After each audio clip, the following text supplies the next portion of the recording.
दिदी डाइटिङ बसेको बेलामा चिया कफी खान मिल्छ कि मिल्दैन भनेर सोध्नु भएको रहेछ। तर राम मैले झुट बोलेको होइन। मैले जिन्दगी मैले चिया खाँदा पनि खाँदिनँ। म चिया कफी खाएर मोटाउँछ भन्छन्। कफी विदाउट सुगर कफी खायो भने चाहिँ राम्रो हुन्छ भन्ने चाहिँ सुनेको। तर मैले कफी खाने बानी नभएर चाहिँ मैले खाँदिनँ। तर ट्राई चाहिँ गर्नेवाला छु। चिया कफी खाने बानी छ भने फलफुल खाने के किन खाने हो र? जुन जुन हुन्न त्यति किन खाने हो र? ग्यास्ट्रिक हुन्छ कि चिया खायो भने खानु हुन्न त्यो त। यो चाहिँ गाई यो चाहिँ फेरि नदेखाएको हामी पैसा नहुनेले त के यस्तो महँगोवाला डाइटिङ गर्न सकिन्न भने भन्नुहुन्छ के? त्यो होइन। यो चाहिँ मैले फ्रीमा आउँछ क्या मलाई। यो मेरो बुढो काम गर्ने ठाउँमा चाहिँ काम गर्नेको ओनरले चाहिँ यो बगैँचा छ क्या, फलफुलको बगैँचा। यो र यो चाहिँ जहिले पनि फ्रीमा पाइन्छ। 3-4 महिना मजाले फ्रीमा खान पाइन्छ। यो सकिने बित्तिकै अर्को सिजन आउँछ क्या, फेरि सिजन आउँछ फलफुल त फ्रीमा खान पाएको पाइयो। तर मलाई स्याउ मन पर्यो भने यो चाहिँ किनेर ल्याएको हो। अब म यसको चाहिँ के गराउँछु, स्मुथी गराउँछु।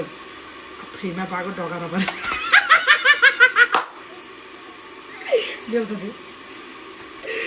केरा हो कि केरा फ्रीमा खान नपाइने। केरा साह्रै मनपर्छ तर मोटाउँछ केराले। अनि त्यही भएर हामी चाहिँ कस्तो अनहेल्दी अन्त त्यो चिया किन खानुपर्छ? काम नपाए त चिया भने के किन खान्छ चिया? फलफुलको जुस बनाएर खाऊ न बरु। भोक लाग्छ भने तल लाग्छ भने फलफुलको जुस बनाएर खाऊ। यो चाहिँ मेरो फ्रीमा आएको है। यो र यो चाहिँ फ्रीमा हो। जहिले हामी खाँदै यो मेरो हल्का लिभर प्रब्लम पनि छ नि त। त्यो प्रब्लमको कारणले चाहिँ डक्टरले चाहिँ मलाई चाहिँ यो ग्रेप्स धेरै खान भनेको छ कि राम्रो हुन्छ नि त ग्रेप्सले, स्ट्रबेरीले। अनि फ्रीमा पनि ठ्याक्कै पाएको। आमामामा के कानै भए फेरि मलाई। अनि डाइटिङ बसेको बेलामै स्याउ खाऊ धेरै। स्याउ एउटा डल्लो भात नके चामल नकिन कि। हामीले यहाँ जापान त 5-6 हजार 6-7 हजार पर्छ 10 किलो चामललाई। भातले मोटाउने पनि यस्तो जाब चामल किन्न भन्दा यहाँ चाहिँ फलफुल किन्छु म त बढी। ल अर्को यसरी खाने हो। अनि दिदी चिया खाना हुन्छ कि हुन्न भन्नुहुन्छ। चिया खाने होइन नि त। अनि यसरी दुध हालेर यसरी खाने हो। टर्रै क्या मिठो हुन्छ। कुरा नगर खै यसको ढक्कन खै ढक्कनले। अनि गाई अनि त्यसपछि ल भन्नु है। ल मेरो छोरीले गर्छ यसलाई। उसलाई जान्ने हुनुपर्छ नि त धेरै। अन्त मास्टर अनि हो नि त। अनि त्यही भएर अनि गाइज म चाहिँ हेर आमा तिमी भनेको देखेर 2-4 जना फेरि भदभद पोलेछ के। त्यही भएर हजुर भन्छु ल। अलिक मेरो तिमी भन्ने बानी छ नि त, त्यसको लागि सरी है। अनि हजुरहरूलाई हेरिस्यो त। अब त्यसलाई घ्यार त्यसको माथिको ढकनै हराएछ कि हेर न। बरु मलाई दिदी तपाईँलाई यस्तो अन्डा सन्डा खायो भने ग्यास्ट्रिक हुँदैन भनेर भन्छन् कि। ग्यास्ट्रिक मलाई केही पनि हुँदैन।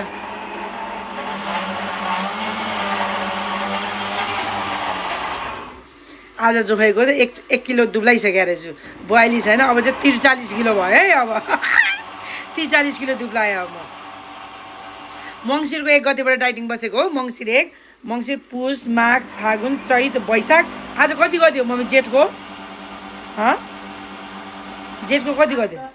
10 गति भनेपछि चाहिँ 5 महिना 10 दिन जति भएछ मैले डाइटिङ बसेको। ठ्याक्कै 43 किलो दुब्लायो। आज अघि जोखेको थिएँ कि गएर 1 किलो घटाएर रहेछु कि। हिजो मुख छाडेर मोमो खाएँ नि त। मोमो खाएँ नि, फ्रेस मोमो खाएको, पुरै गाउँको बनाएर खाएको क्या, पुरै फ्रेस। अनि गाइज हाम्रो चाहिँ बनेर रेडी भयो। अब हामी यो 1-1 गिलास खान्छौँ। रातभरि भोक लाग्दैन ढोसढोस्दी भएर फेरि।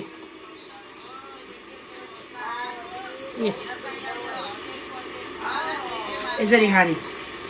चिया किन खाने?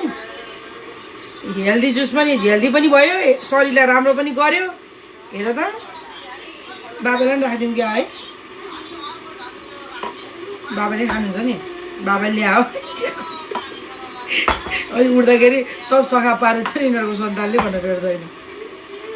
ल हेर्नु त के ल मम्मी हजुर दिपु लाऊ। यहाँ रहेछ मम्मी। ल लाऊ दिपु आऊ यहाँ लगाऊ। नेपाल हुँदाखेरि बिहान 3 कप 4 कप चिया, बेलुका 3-4 कप चिया त्यस्तो खाने। हेर दिदीबहिनी हो यहाँ आएको। यो फलफुल खाँदा त हो म भात दिदिनँ न। घटाउने भन्छ अब बुढी मान्छेलाई घटाएर के हार्नु है अब त भर्खर अब 28-29 वर्ष भए मान्छे कहाँ भन्छु 28-29 वर्ष 30 वर्ष प्लस भइसक्यो ए 30 म त बिर्सेको 30 वर्ष कटिसक्यो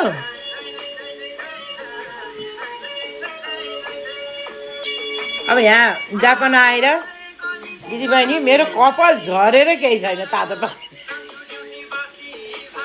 हेर्नु त नेपाल र जापानको पानी कति फरक कपाल झरेर ठुट्टै भइसक्यो नेपाल आइन्जेलसम्म म त तक्लु हुन्छु क्या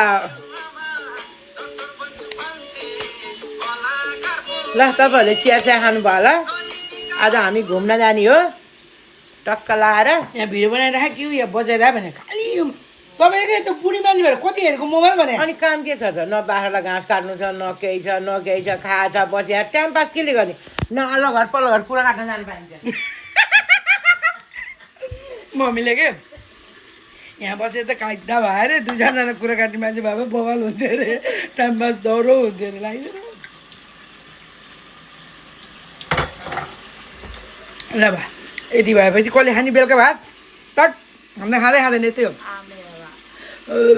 हो दुस भयो ल गाइज है हेल्दी डाइट फलो गर्नु ल सबैजनाले love you all bye guys follow पनि गर्दै जानु ल म दिनदिनै हाल्दै जान्छु पोस्टहरू